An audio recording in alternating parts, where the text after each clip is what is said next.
Things Musicians Don't Talk About is supported by the Royal Society of Musicians. Since 1738, they have been providing vital financial assistance, advice and guidance to music professionals unable to work due to accident, illness, stress or anxiety. Whether you're working as a performer, administrator, technician or teacher, and everything in between, they're there to help.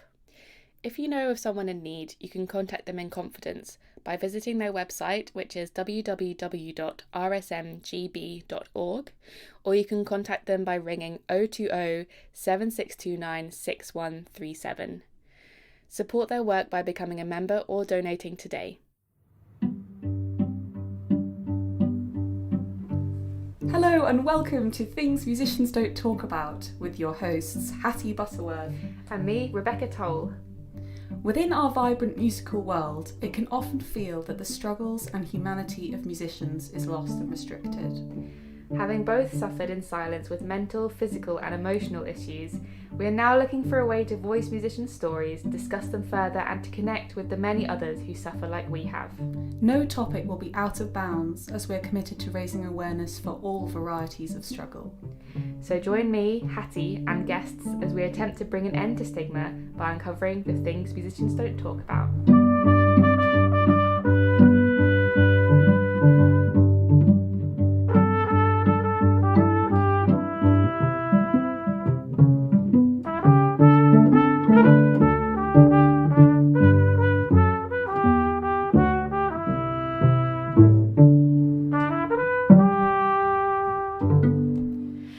And just like that, another month has passed.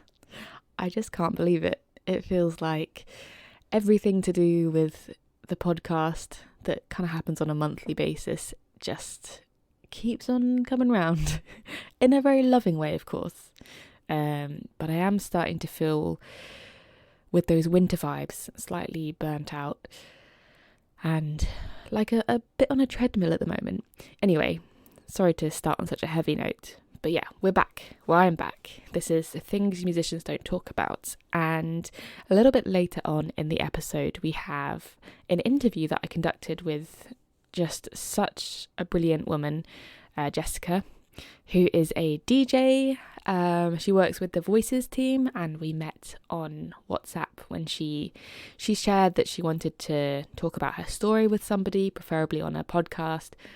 And yeah, I think our mutual friend Murphy put us in touch, and I was like, yeah, I would love to talk to you. So that's coming up a little bit later. For now, you've just got me. I'm so sorry. I'm just going to do a little monologue about me, about life, about portfolio careers, actually.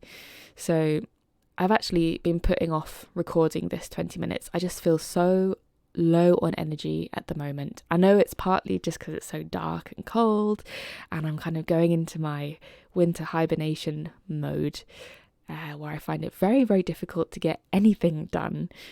But also, to be fair to myself, life has been very busy. I feel like I'm doing a lot of things for other people at the moment. For example, I'm doing lots of gigs where I'm depping for people or teaching where I'm depping for people. And this morning I woke up early because somebody, like a contractor, came round because our neighbours wanted us to cut the tree back. And then I lent my bike to a friend's partner. I guess he's a friend as well. David, if you're listening, you're my friend. And then I went and depped on some outreach.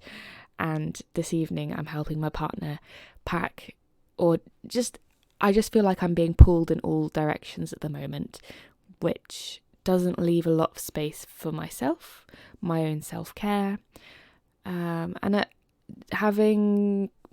the midst of doing my counselling studies now, for anybody that's not aware, I'm doing my level 4 diploma in person-centred counselling. And because of that, I am just so much more aware of the importance of taking time for myself, making sure that I have enough capacity to give to other people.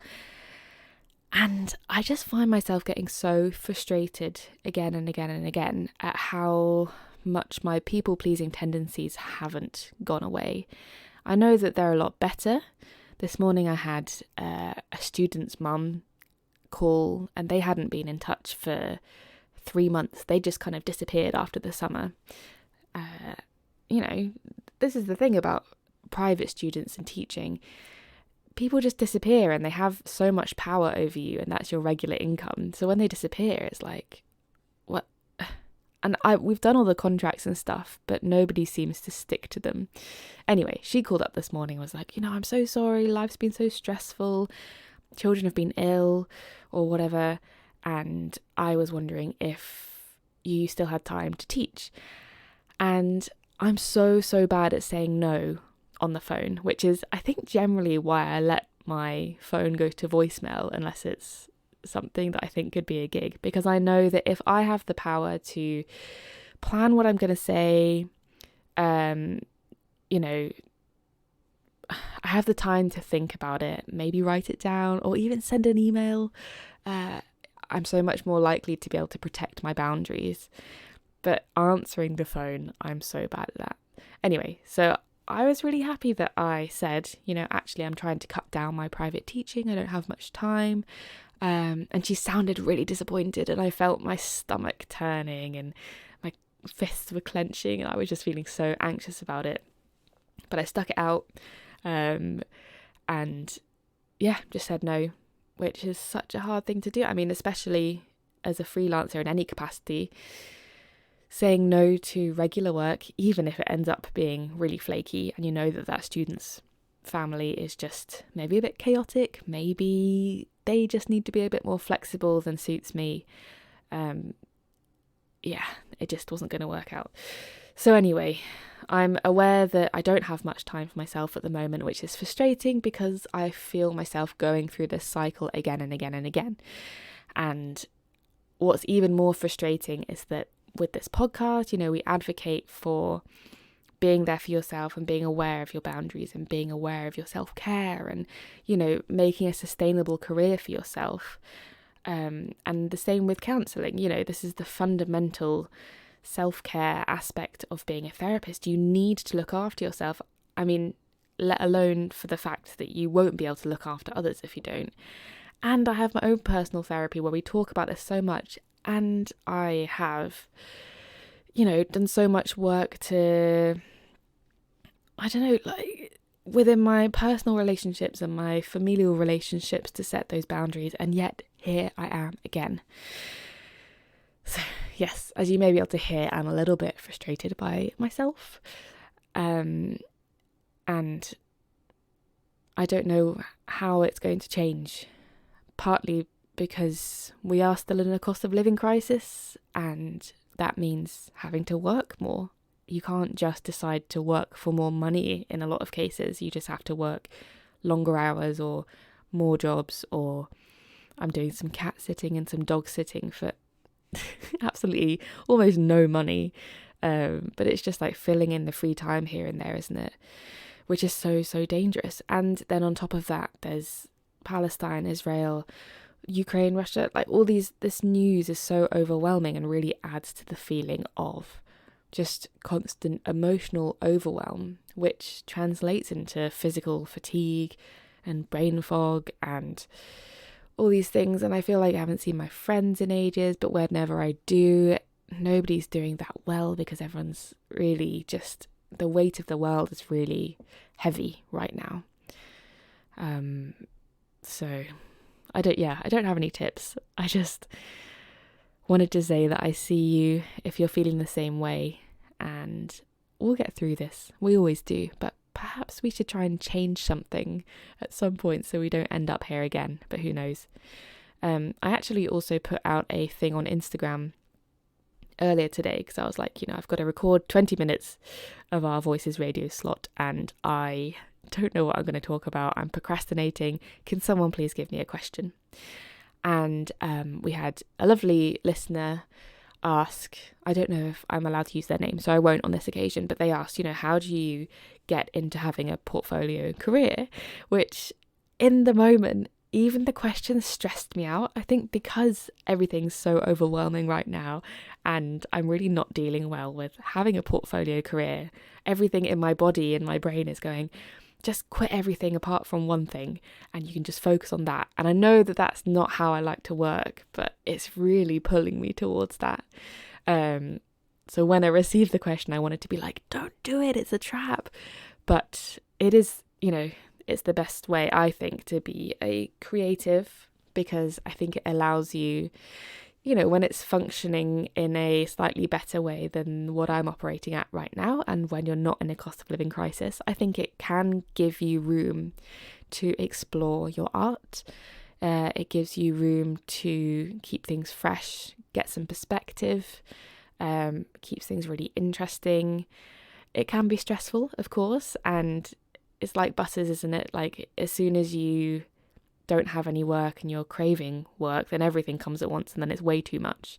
So of course there are downsides, and portfolio careers often come hand in hand with being a freelancer, which, as we've discussed before, is so precarious and unstable and very hard to stick to work life boundaries, etc. But I also thought it was an interesting question, because I've never really consciously thought or consciously gone about trying to create a portfolio career. Mine comes from basically being either too scared to commit to one thing, or I think more likely it's that I have so much self-doubt about anything that I do, that I don't want to put too many eggs in one basket, because I don't truly believe that basket will hold out. So for example, my primary job, I would say, is being a trumpet player, but I kind of don't feel like it is, even though that's what I would call myself, and I think that's what I earn the most money from doing right now. But I've never just been able to just do that. I mean, I say, if you could see me, I'm doing air quotes around the just, because it is such a huge thing in just by itself. But even when I was studying, I felt the pressure to do teaching. From my very first year that I moved to London to study, I had a handful of private students, and I was running around all over London, to be honest, because I don't know how many people listening will have done private teaching themselves, but especially when you're a poor student with a grotty flat, you tend to go to their houses, the students' houses, rather than inviting them round to yours, partly because of the grot, and also because you don't generally have a space that you can teach them that's not going to disturb others. So you're running around London, you haven't valued your own time and expertise well, so it's often for not a lot of money. And if anybody's listening that's thinking of starting private teaching, set your prices high from the beginning. You do know what you're doing, and if you don't value yourself now, it's going to be so much harder to increase that per hour rate when you get on, like, through your career, than if you just start it high, or at least at the union level, whatever it is.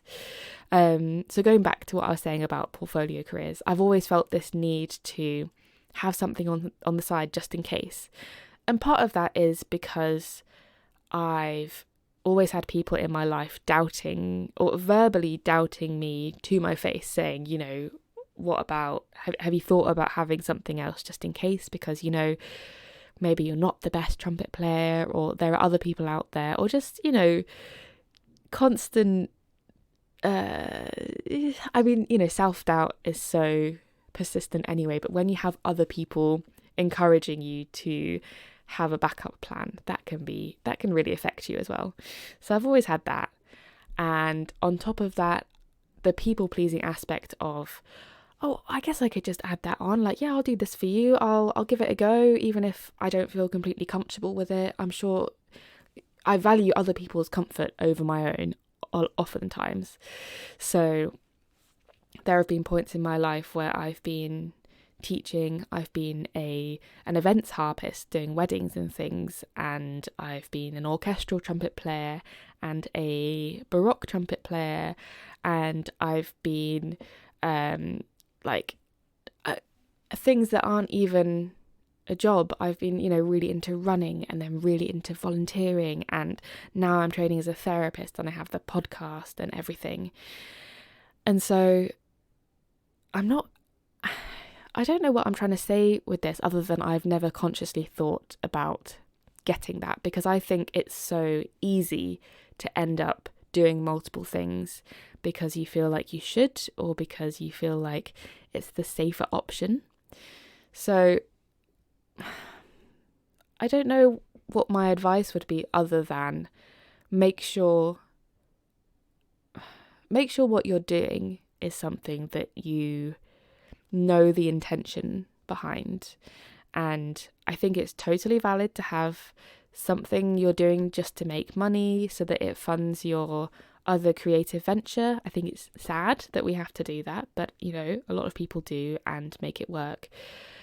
But if you're doing things to appease other people, or keeping on your teaching because you don't want to let people down, or you feel like if you're just going to be a performer then you're not giving back enough to the community, and so you should be doing this thing that you don't like, then don't do it. It's just going to cause you so much pain and misery and stress, and it's going to be a lot. But the other thing in classical music especially, I don't know what it's like in other industries, but a lot of people have secret side jobs. So they have a portfolio career that's really rich and very varied, but they feel that they can't let other people know that they have another source of income or a different career, because people can be very funny about other things detracting from making music. So they'll be like, oh, but when do you have time to practice? Or I've heard people say things about other people behind their backs, thinking, maybe they're not very good, or they're not good enough to do this thing just by itself. So that's why they've got to work in a cafe or a pub or do coding or whatever. And it's a very quick negative judgment. I'm absolutely sure that it comes from a place of insecurity. I mean, that's why we often bitch about other people, isn't it? Because we're jealous or insecure, or we want to deflect attention away from us or something. But yeah, a lot of people don't take other musicians seriously if they're not dedicating 100% of their time to so-called art, which is particularly a problem in classical music, and it goes across so many aspects. I mean, we keep having the conversation about classical musicians being criticised for what they're wearing or their bodies or whatever, because certain reviewers will say, it detracts from the music. Why would I go to a concert where I'm going to, my attention's going to be distracted when I could just listen to the musician at home? And it's such a weird thing, isn't it? Like, we want art to be created by human beings. I mean, this is the whole argument, isn't it, about AI, that people always say, oh, but musicians will be fine because people want to hear stuff from the soul. And it's like, yeah, but then let us be humans, let us be flawed and imperfect, and let us show our identities. This is what really grinds my gears about orchestras always having to wear all black, or I don't know, tuxedos or whatever.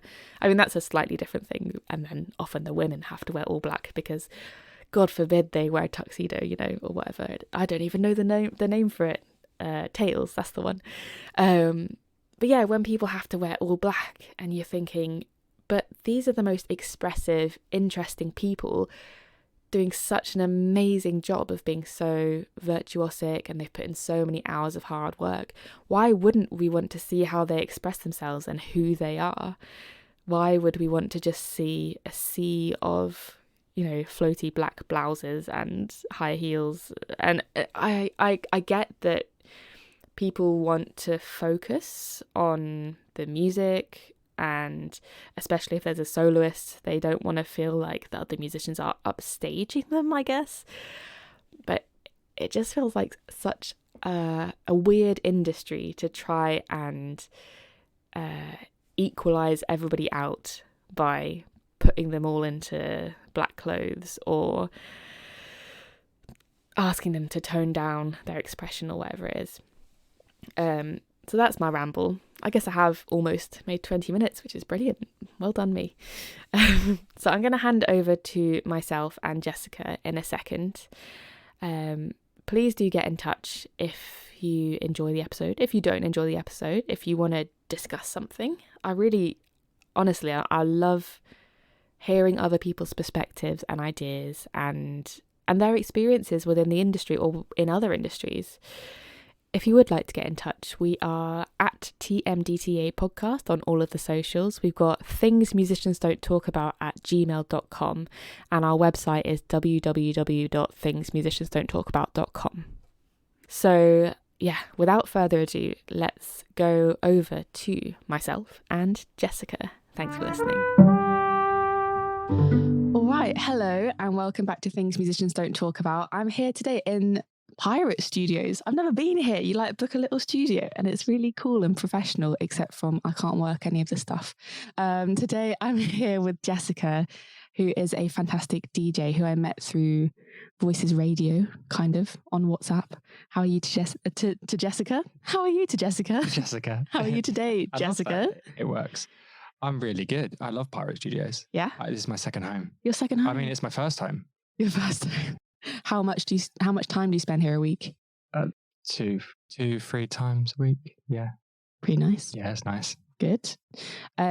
So we first got in touch because you said in the Voices chat that you wanted to chat about your own journey with mental health and whether anybody had a podcast out there. And our mutual friend Murphy was like, yeah, linked us up. So to start off, do you want to just give us a bit of a background of who you are? And I mean, that's kind of an impossible task for everybody, but just give us a bit of a background. Like, what do you do? Where do you come from? Tell us the goss. Yeah, of course. ASL. So where do I start? Murphy. Yeah, she's great. So I have been DJing since January this year, but I had my first gig in April this year, Divine Risen. I actually am originally from Devon, but I've been living in London for 8 years now. Where else am I meant? No, there's no right or wrong. No, I mean, we can go so deep. Well, we are going to go. Yeah, really we are. Deep. That is, just getting lost already. So yeah, tell us about your mental health. Lol. What brings you to the podcast today? Tell us what do you have? Yeah, sorry, I didn't do very well there, did I? Oh, you did. The reason that I reached out on the Voices channel, big up Voices Radio, such a beautiful team. The people who run it are amazing. I just basically wanted to open up a bit more about my mental health, just someone, I don't know. I watched this video on YouTube. It was a Channel 4 documentary, a short documentary, and it was a model called Rosie. And, she wasn't Stephen Fry, where that was like when I first got diagnosed with bipolar type 1. That was the only person I really had to look up to. But then she did this documentary recently, and she's just kind of, average model. I mean, no, she's beautiful, but I mean, just average model. No. Oh my God, that's horrible. I didn't mean it like that. But also such an oxymoron. Yeah, I didn't mean it like that. God. She's not Stephen Fry. But who is the best model? So when I saw her do that, I was like, I could really connect with that. And I just thought more stuff about mental health, the better, especially I'm just average as well. So I'm just here. Don't you dare say that. Take that back. So I've had conversations with new people I've met recently, and I say that I'm bipolar and they have no clue about it at all. And actually I've just recently been diagnosed with BPD, which is, I kind of processing still, but also I kind of knew it was coming, and I'm happy for the diagnosis. But that's where my mental health stands. So quite a lot has been going on. Yeah, it's a lot. So take us back to when you first realised or first started experiencing bipolar, if that's okay. Yeah, I got diagnosed depression in 2011. I'll cut this story short a little because it is quite long. Only if you want to. No, I kind of had, there was a lot that went on when I was younger. gender, sexuality related stuff. Very confusing time. But yeah, serious mental health issues was 2011. I was 19, 20. And yeah, I was diagnosed with depression, but then they obviously gave me antidepressants, but they didn't work because I didn't know this For at the the wrong time. thing. Yeah, at the time I didn't know I was bipolar. And yeah, I was getting better. I was like, oh wow, life is amazing. Life is so good. But it gradually got really good, really, really good. And then I met my girlfriend and it all went messy. It went really messy. Spent a lot of money. Anyway, cut a long story short, like I said, this 6 months got worse and worse, more manic. I didn't know that I was manic. No one knew what was going on. Did they just presume you were like high energy or something? Honestly, I really don't know what people thought was going on. I knew that my friends were worried. Like I was meant to be studying at university in Devon, but I wasn't. I was in London, just trotting around the place, just like living my best life. Like I was living the dream at the time. I was just high on life. That's what people say about being manic, isn't it? They just feel like they're in the element. I've tried to describe it to people as like, when you're that manic, thankfully I've not been that manic since because I've been on medication. But like, there's a film called Limitless, and there's this tablet he takes, and it basically feels like that. Or like some people, they get so manic they think they can fly and they jump, thinking they can fly. Obviously, they can't fly. But yeah, it got real bad for me. I didn't sleep for 6 days. I remember my uncle picked me up in his car, and he was like, "Wow, what drugs have you done? Like what drugs have you done?" I was like, "No, nothing. Nothing. Literally, I'm just living life. I love my life." Yeah. And I was promised. Yeah. I mean, it was really manic, and then. Yeah, I was, about 5 days no sleep. And I remember just being near Charing Cross train station in 2012. I couldn't even tell you what month it was. I need to actually look back at when it actually was. It was dark early, so it's around Christmas, I reckon. I can't remember. I need to look at them dates. But yeah, so I remember just like collapsing, seeing a police officer. I was like, "Where's the nearest train station?" He pointed me in the direction of Charing Cross. And then I was just like slowly but surely like falling to the floor. Like I was saying, "Can someone please call me an ambulance?" And no one did. It's like, that is London. That is London. They'll sort themselves out. Like I was literally like I was dying. Yeah. And yeah, this guy was waving across the road, and I stumbled across the road towards him, blacked out, and then woke up, and it was like loads of people around me, an ambulance, paramedics, and they were like, "What are you doing?" I was like, "Well, I'm meant to be going to my uncle's in Essex." They're like, "Well, you're not going to go there tonight. You're going to come with us." And then, yeah, ended up in St. Thomas A&E. 24 hours later, they put me to sleep after not sleeping for like 5 or 6 days. I remember the nurse, my uncle said, "Why are you crying?" to the nurse. She wasn't a nurse. She was just a woman that sat by my bed. But she stuck with me in the hospital. She joined me on the ambulance ride to the private hospital that I went to, mental health hospital that I went to. And she goes, they're lucky to be alive, like not sleeping that many days. That's mad. Literally mad. And then just quickly, like, what was your feeling of like being in the hospital? Like I imagine I would have been like, there wasn't any feelings. And then I was like shaking up and down. I had like voices in my head. There was a lot going on. I do remember talking to the nurses about being trans, and I was kind of coming out at that point then as trans, and they didn't listen to me. The nurses didn't take me seriously. And yeah, because they thought it was one of your hallucinations. They thought it was part of me being bipolar. And yeah, so that happened there. That was a moment. And then they took me to Harrow, to a private hospital, which was really lovely. It was, honestly, I was so lucky to get into a private hospital. I didn't pay for it or anything. It was just because they had run out of beds in the NHS, and they just put me in this hospital, and it was really nice. Lovely. Something good comes out of it. Met some really interesting people. I actually thought the guy that was in charge of the hospital, or the lead psychiatrist, was Alan Sugar. like he looked like him, or no, I genuinely thought he did look like him, but I genuinely thought, I believed it was him. I didn't know it was. I think it was about 3 or 4 weeks out of the hospital. I was like, I'm going to Google him and see if it actually is him. I and it wasn't. think he would be a good head of a hospital. No, he'd be like, terrible. You're terrible. I think discharged. Point the finger. Yeah, terrible. I think it is because probably at that time I was probably watching The Apprentice. But yeah, so I was in there for 2 weeks. It was a week or so. Yeah, interesting. I thought I was Jessie J while I was there. Nothing to do with why I chose the name Jessica. Jessica's always sat with me. For a long time. And then how did you get from that point to where you are now? What happened? Wow. Yeah. Obviously a lot of things. Yeah, just the one thing, that's changed between then and now. Medication. Yeah. Yeah, so I left there with a diagnosis of bipolar type 1. It was quite a lot to take in, didn't really know what bipolar was. Left the hospital, was kind of just sedated for weeks on end afterwards, kind of got better. Got back into work, went back to uni after deferred twice from uni because of mental health. Were they understanding? Yeah, they're really good. Do you know what? Everywhere I've kind of really worked has been really understanding about my mental health, which is really, really good. Amazing. Yeah. And so, yeah, where was I? No, I was just like, it's such a massive story.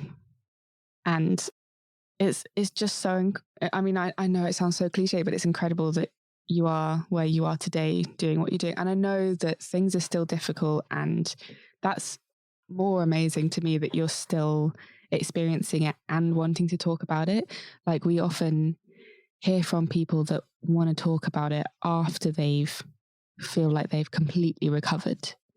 And it's really special to be able to talk to somebody who is still, I mean, obviously not great that you're still suffering, but it's really, really amazing that you're comfortable and opening up and being vulnerable about this. So thank you.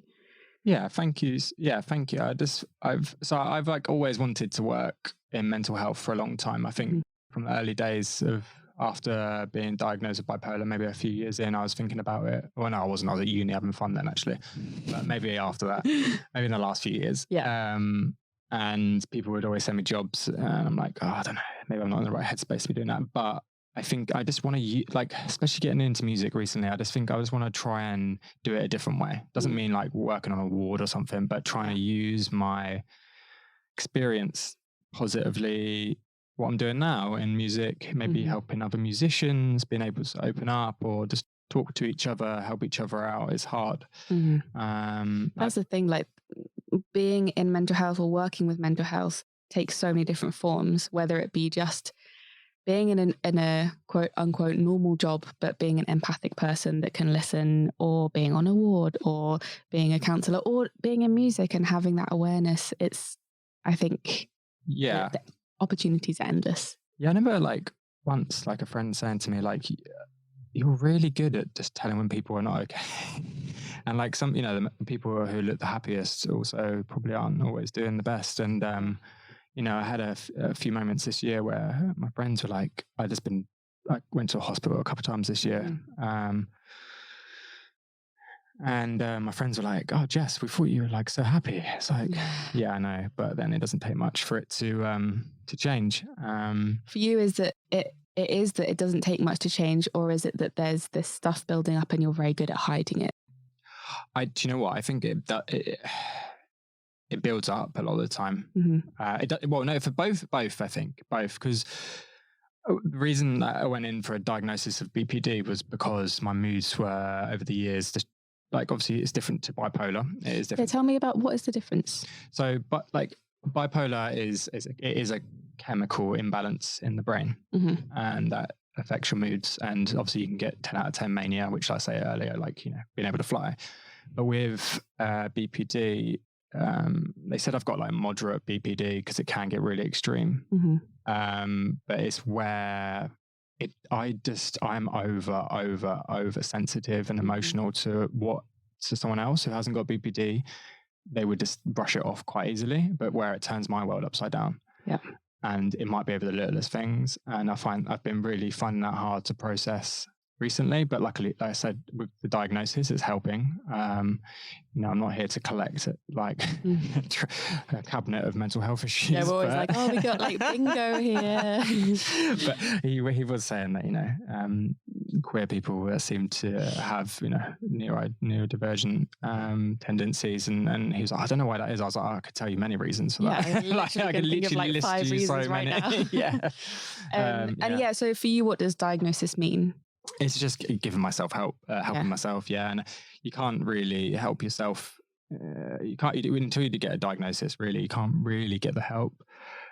It's hard. It's real hard. I guess being diagnosed early with bipolar, it has helped me being able to work out what, you know, I've managed to somehow access NHS stuff like a lot quicker than other people, fortunately.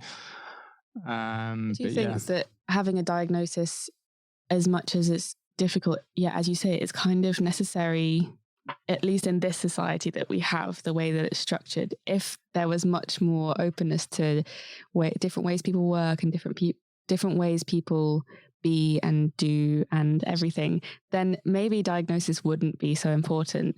But in the very like tick box society that we have, it seems so important to have that kind of like, I have this, therefore I need this. Yeah, I agree with that. I mean, I was reading something about, I don't know, like I should have read more into it, but it was saying how like, we're here very like on like giving ourselves diagnosis. You've got to be careful. You've got to be careful with it. What I found frustrating is just people self-diagnosing, which I get it because obviously it's hard to get a diagnosis. So people are just going online, but also that can spread false information. Yeah. You know, people just saying this and saying that. I feel like, go to the professionals. But yeah, sorry, I just realised that you've asked me like 4 or 5 different questions, and it's all gone on different, going this way. No, it's fantastic. Like that's what I love about these conversations. This is how my brain works. Is like, it's beautiful. So, seeing as this is a podcast about music, tell me a bit about music and your life, because we did meet for coffee to kind of meet and chat, and it sounded like music had a really positive effect in your life. So yeah, tell me, when did it start? You said you've been DJing since January? Well, yeah, as a lie. Oh, I lied. She lied. I'm a liar. She's a liar. No. How dare you? No, sorry. I started taking DJing seriously in January. Sure. Because I'm really, really, really grateful, and I really look up to my friend Alice because she gave me the opportunity to play Divine Risen this year. Yeah. We had a mix at hers, and she was like, "Jess, play Risen." And I was like, "No, I'm not doing it. I'm too scared." And then a friend of ours, Kitty, asked as well, and I was like, "Yeah, go on then. Why not?" Amazing. But yeah, no, it started. So I started actually mixing. Well, actually, I had virtual DJ when I was actually in hospital. And we used to do like, anybody used to sit in hospital with like just DJing like really rubbish music. The original hospital. Yeah, 2012. I was playing like Chasing Status and stuff. That's what I didn't really have much. I had like a few tunes on virtual DJ. And I was about to try and sing some Chasing Status and then realised that I don't know. It was anything. The one with like end credits and stuff. It was that one. I've definitely listened to it. Yeah, it's a really good one, that one. But I'm mostly a classical musician, so I'm like, oh, it's the one that goes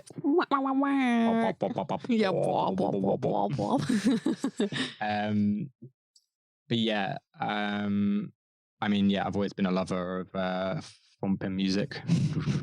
It goes with my mental health. I actually find it quite calming. Anyway, let's not go off too much. So where was I? How is it kind of? Yeah, so yeah, like I say, virtual DJ I was actually in hospital and I was doing this virtual DJ, and at the time I thought I was Jessie J as well. Oh yeah, and it's hilarious. Perfect. And she's awful. I can't stand Jessie J. No, sorry, Jessie J. It's a bit of a shame that you thought you were somebody that's you're not a big fan of. Oh well, I must have been a big fan of her then. Next time. Anyway, so yeah, I was doing this virtual DJ in hospital, and I thought they were like, I thought they were bidding on me, and like I had to like really, it had to be a really good mix. Okay. And if it wasn't, they were gonna like take me away. Okay. I won't go too further than that. Anyway, go on a few years. So this, I think it was like 2019, around lockdown, just before lockdown. got into the idea of doing it. Lockdown happened, got some decks, and I didn't stop mixing. Ruined my neighbour's life. Definitely got a letter through the door. Yeah, and kind of just had a mixer, like a little controller, on and off for like a few years. I was going to say you're going to have to explain some of the terms to our more classical audience sometimes. Okay, yeah. So you said mixer controls. So, that's good. That's nice. We like that. A mixer controller, plugs into your laptop. Yeah. Do it that way. I really had no idea what I was doing. I didn't even know how to turn it on. I mean, that's like me in this studio today. And then so I was doing that for a while, and then I went back to Devon. I was really depressed, and then I gave it up, and I was like, oh, this is not going anywhere. I can't be bothered. I don't even enjoy it anymore. I'm rubbish at this. And then I came back to London. And I was talking to Alice, I was like, I've done a bit of mixing, just like drum and bass really. Told a few people, and kind of like then had a mix at Alice's. Then I think I bought another controller just around Christmas, but I bought like a proper XDJR. You put USBs in it, it's like a little bit harder to mix. I'm nodding like I know. Closer to a proper DJ decks, CDJs. Wow. Perfect. And then so my first gig was April 1st this year. Oh, what a joke. It's been fun. Lovely. April Fools. I mean, no, it was April 1st this year. It was divine reason. And when you're making, like when you're DJing and making mixes, ? Is that the right term? What is going through your head, or what is not going through your head? Jesus. That's well. So when I'm putting a mix together, I don't know. I just kind of just going with it. It depends. Like when I was just practicing for the festival, I was just finding tracks that would go together, kind of planning my set, kind of planning the mix. I think it was a good idea for my first one to have it all set out, and I was so nervous. But all my friends were there. It was great. They were dancing to Toxic edit. It was really good. And then, I guess like the more confidence you get, and like, I mean, I'm still so early into DJing. I like, so early, and like I've got loads and loads and loads and loads to learn, and I will forever be learning. Is that overwhelming or exciting? No, it's exciting. It's really exciting. And I've got like so many people to look up to. I've invited my favorite DJs, and they're my friends for my fundraiser. In January, they're like people I look up to. What are you fundraising for? My voice surgery. Nice. Yeah. Congrats. Thanks. Yeah, I'm excited. And like your gender and sexuality, like how has that been going alongside the music and mental health and everything? Like if you'd be happy talking about that. So let's talk more about the mixes and mental health. Yeah, of course. So how do I feel? It makes me feel amazing. Like when I come into Pirate, and I come in, sometimes at like work, depends what time of the day, but like I'll just come in and like I'll close the door, and like I'm just like, oh, that feels good, because I'm just shut off from the world, and I've just got really my nice. USBs, I can DJ, and it's great. And I love it, and I really get into it. I come here at 9 a.m. playing like 130, 140 tunes. That's BPM. We know what BPM is. That, nice. And I love it. It's like my warm up. I think some people go to the gym. I just come to Pirate and I warm myself up for the day. That's incredible. Yeah, been doing that a lot. It's cheaper as well in the mornings. I've been doing that, and it gives me so much good energy, and like I've really just I think music this year has kind of saved my life in a way, not to be like cheesy, but like it has. Like I think given that chance to play that festival has really turned things around for me. Like my friends saw me how I was back in January, February, and it wasn't nice. Luckily I've got the most incredible friends ever, and they really helped me and got me through it, and I couldn't have done it without them. But also the music, it's helped. And like Alice was like, right, you've got till this time to play this, and I practiced every day. I was working in retail at the time, and I was waking up in the morning practicing before going to work, after work. I didn't stop. I stopped doing stuff. I was just practicing, learning how to mix, just mix. Even I've been mixing for quite a few years. Like I was just still like, maybe I just wasn't doing it right, but I feel like I'm doing it okay now. So it was like a direction to focus your energy. Yeah, I was just going for it. I was downloading, I've spent nearly £1,500 on music this year. Nice. I spent £1,600 in Pirate Studios. So hopefully Pirate. You are supporting the industry. Hello, Pirate. Yes. Can I have some credit, please? it's really just like, it's taken so much. It's just a distraction. It's weird to say, like, obviously my transition is like the biggest part of my life as well, but also I don't want my transness to be my whole life. Like it is, but I don't want it to like obsess over it and my transition, because it will make me sad sometimes, because I'm just always comparing myself to other people. Like, I've not got this far, blah, blah, blah. And I guess it can happen in music as well, where I guess I've seen myself do it this year. Like, I've only just started DJing and I'm like, oh, why am I not? But then, little baby. Yeah. But then also you should never be like that. I think I've been reading stuff recently, and you should just be like, okay, that's really cool that they're doing that. I inspire to be like that, and don't be jealous and stuff. I think easier said than done. Easier said than done. But I think I'm definitely getting better at it in both senses, like in my transition and everything. Like, I watch these YouTubers, these like gorgeous girls that have been transitioning for years, and I'm just there like, oh God, I wish I was like that. But then you've got to remember they've been transitioning for years. It doesn't happen overnight. And yeah, I guess it's just the music's kind of been a distraction from it all. And once you're doing the music, it doesn't really matter. Like, again, I don't want to say it's not cringy. It's like, it doesn't matter what gender, sexuality you are. Music is what brings us together, and it breaks down so many walls. I played a gig in Devon. I've hated living in Devon for years just because it's really backwards and I've not felt comfortable there. But because I've started to find myself comfortable in myself over the last year, like especially because of hormones doing their bits, I've felt really good. Yeah. And I've just felt so, like, for the first time in my life this year, really started to feel like myself, and it's like the best year of my life. I went to Devon, played this gig, and I was like, the headliner was Molly Collins. It was like a drum and bass, like quite mainstream drum and bass gig. It was really fun, so much fun. It was 1,000 people in front of me, and I was like, this is like my 5th gig ever. I'm like, what is going on? My 5th gig was like primary school assembly or something. I was so grateful for that gig. I got it because I was playing a festival, which was also a huge lineup. I think like Craig David was the headliner. I was mad of him. Yeah, and there was like Shy FX, and I was like the second warm-up act. So I wasn't even the first, second warm-up act. Anyway, it was really good. That's insane. And that got cancelled because of the weather. And I was like, oh, great, here we go.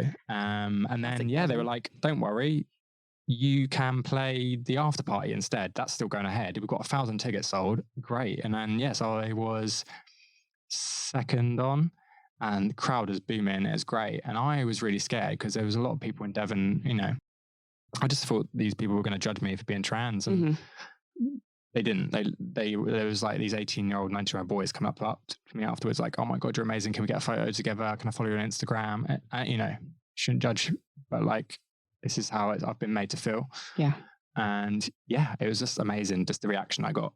And like I say, sometimes it just takes things sadly, you just got to do well sometimes to break down these barriers. Yeah. I mean, as much as some of those, like, your assumptions about those kind of situations are maybe negative and then kind of disproved, they are from a place of self-protection.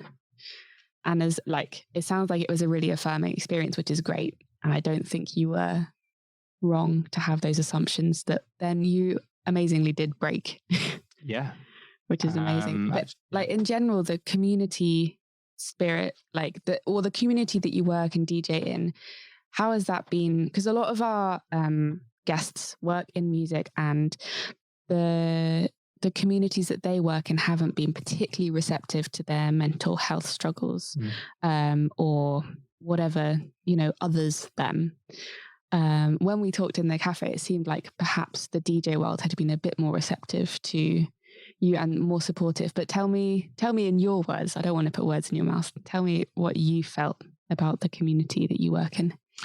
Yeah, I mean, I think there is a general awareness that, I think a lot of us struggle with mental health issues in the music industry. A lot of us are in it because of that. It helps a lot of people. It's been good. Yeah. I guess just like everyone that I've met so far mainly has been women, and they've been so supportive and like, so,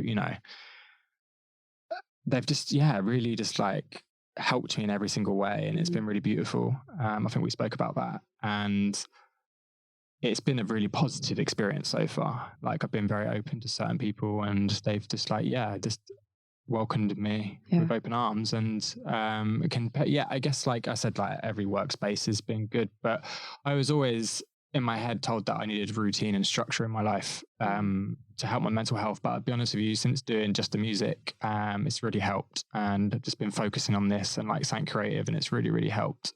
I was kind of just shutting myself away doing retail for a long time just because I didn't think I could do anything creative. I did graphic design for a long time. I did fashion marketing. I really hated that. But yeah, I found music, and it's really fun. It's interesting that you say people said you needed structure in your life and routine for your mental health. And it sounds like actually you've kind of found the perfect balance of you're doing something creative, but you have found some structure in it, in that you're doing it kind of religiously and finding that structure for yourself in it. Yeah, I agree. That is a good way of looking at it, actually. That it is structure in a completely different way. Yeah, it's not just a 9 to 5, because that's just, I think for most people's heads, that's what structure is, 9 to 5. And it doesn't work for most people. It doesn't, it sucks. And why is that the ideal? Isn't it? It's all just a system. Break it down. But yeah, I'm just loving it. And it's a graft, obviously. And I don't think it would ever come easy. But yeah, I'm just really enjoying it at the moment, just having fun with it. Just having fun. I'm also trying to find other avenues I can work in the industry, whether that be artist liaison or what did I just end up going posh there? Artist liaison. It's kind of French. I kind of loved it. Artist liaison. Anyway, but yeah, and like I'm looking to like other stuff as well. But yeah, I'm really like doing more radio. Like I like to do more radio and actually present, and not like full on presenter, but like it would be a bit more talking on my shows. I don't do any at all. So maybe in the future we'll see. You're good at talking. It's very good. Yeah, it's part of some mental health stuff. Can't shut up. And then, like, obviously you're in a better place than you were, but how does your past sit with you now? Like for me, my history of depression and eating problems and everything still feels very heavy in me. And like, as much as I'm very proud of having worked to get where I am now, it does sit there. Do you feel the same? Do you feel differently? Yeah. No, I feel the same. Like I realized, actually, I don't know why it's taken me this long, and I got to this year and I was just sat in my room, and it's probably the estrogen, but like I was just crying a lot this year, and I just had a bit of a realization that I'm never going to be fully better. I don't think my mental health's going to be fully ever stable. Just how it is, and they're the diagnoses I've got. That it's like a long life. What does that feel like for you? It's just hard work. It's really hard work, and you just got to work around it. And I just wanted. That's why I guess it's like spreading awareness, isn't it? And like you got to really be aware of people around you and what people are going through. But yeah, no, I think it's helpful that I felt like this. It means just got to really keep focused, and it can be hard, can't it, to process that? Because you're just like, this is it, like it's tiring at times, really, really tiring. But luckily, I said earlier, I've got the most amazing friends and support network in London right now, who have really, really helped me. So yeah, that helps, and I know some people haven't always got that, so I do. I'm really grateful. Is there anything else that you do to kind of look after yourself day to day aside from DJing? No, I'm just music obsessed. Nice. I'm just always finding new songs. This is why I'm spending so much money on music. Yeah, how do you find new songs? I just use Bandcamp. I just get into like rabbit holes on Bandcamp. Yeah. Or just like listening to radio mixes, or just like watching. Just my life is music at the moment. It's but other stuff, I walk everywhere. I walk. All I do is walk. I try and avoid public transport. I can't stand it. It's disgusting. Based on my experience getting the bus here, I can understand why. Yeah, it's not the one. It's not the one. And so just kind of wrapping up towards our final couple of questions. This is always quite a cliche one, but one that I always find quite interesting to ask. What do you wish either you or somebody else could have told yourself when you were in the midst of kind of your worst bit? You can take a bit of time to think about it if you want. I guess it's going to be okay. I think I've watched a lot of mental health interviews. I think a lot of people say the same. But it's true, yeah. Like I think I still need to tell myself that now. Like I find it really hard when I'm in that moment of being in my lowest to think it's going to be okay again. And I'm always telling my friends who are suffering, like, it's going to be okay. Like, you're going to get out of this. And I can't tell myself that. But yeah, I would just say to, like, you know, when it was that bad back then, really, really, really bad, is things are going to get better. And, you know, like, it's a long journey ahead, and it's that's how it's part of it. And there is lows and there's some really lovely highs, and you just got to really ride the good bits, because the good bits are really, really good. So you got to enjoy them. That's beautiful. Such a poet. And finally, we always ask our guests if they have a little win of the week. Just anything. I mean, we often have people that say massive things like, oh, I wrote a book, or like, oh, I did a solo recital in this hall, or whatever. I don't think we've actually had anybody say that, but anything anything that's just like, you know what, I'm really proud of that. And I don't think hello. Yeah, I can hear you. Oh, I can't hear. Oh, no, I can now. Yeah. Yeah, just something that you're proud of that wouldn't necessarily be recognised elsewhere. I will try and start as usual. I know this question is coming and I never prepare. I'm really happy. Oh yeah, my win of the week is from last week. I did some recording in an environment that I really wasn't familiar with. Like, it was a different genre of music and like a different city, just everything was different, and it was way out of my comfort zone. And what's interesting is I like put it all over social media because I thought it was so cool. And actually I didn't put the story behind it, which was, I'm shitting my pants. I feel like I'm totally underqualified to be here. Yeah, it's really cool, and I'm really like proud of doing it. So I'm so happy for you. Yeah, it was great. Yeah. Have you thought of your win of the week? Win of the week. I didn't go out on Friday, Saturday, or Sunday this week. I didn't touch alcohol amazing. Or anything. So yeah, I'm really happy about that. Do you find alcohol's a big? Yeah, I want to quit completely. Yeah. But yeah, that was like this Friday, Saturday, Sunday, completely sober. What did you do instead? I just sat at home being really miserable. No, joking. No, it was nice. I just, found some time to myself, and just tried to make the most of it. What day are we today? Monday. Yes. I saw my friend Ella yesterday. That was nice. I just laid in bed, eating crap. Lovely. Yeah, it's great. That's the best way to spend it. She was hungover, I wasn't. So it was fun. But yeah, that was my win of the week, being sober all weekend. That's amazing. Yeah. Well done. Great. Well, thank you so much, Jessica. If you want to, or if our followers and listeners want to follow you on socials and find you in a non-creepy way, tell us how to find you. Yeah, so my Instagram is jessica.eva, EVA. .hands, HANDS. Yeah, very nice. There you go. And do you have any like upcoming gigs or anything that people can come and support you at? Yeah, I've got actually, to be fair, no, I'm playing. My next gig is with Gokwan, which is going to be fun. What? Yeah, I'm warming up for Gokwan next Saturday, not this Saturday, but one after. Wait. We need more context. So yeah, he's playing in my hometown, Devon. He's playing in Exeter, and I was asked by... As a DJ? Yeah, he DJs. He's like a personality. He does everything. What? He's apparently a good DJ, and he is. He looks pretty good, so... I'm really excited to warm up for him. I'm really excited. It's going to be fun. It's not going to be my usual tunes. No. It's going to be very housey, so it'll be different. So less wob wob. Yeah, less wob wob, more like, I don't know, I can't do that. But yeah, it's going to be fun. It's different, and I like that. That's nice. But yeah, that's going to be fun. And then my next wob wob wob wob will be in Dalston Den on the 17th, I think it is. Okay, so this should be coming out on the 2nd Monday. Oh no, sorry, Saturday the 18th of November. Okay, so this will come out before then. So cool. If you're in Dalston Den or around, or even not even near, travel. Yeah, there's free tickets at the moment, so yeah. Free tickets, and Dalston is quite well connected, so you have no excuse, even if you're half an hour late on the bus like me. Yeah. Amazing. Well, thank you so much for your time and your patience in waiting. And so much love to you. No, so much love to you. Thank you for having me.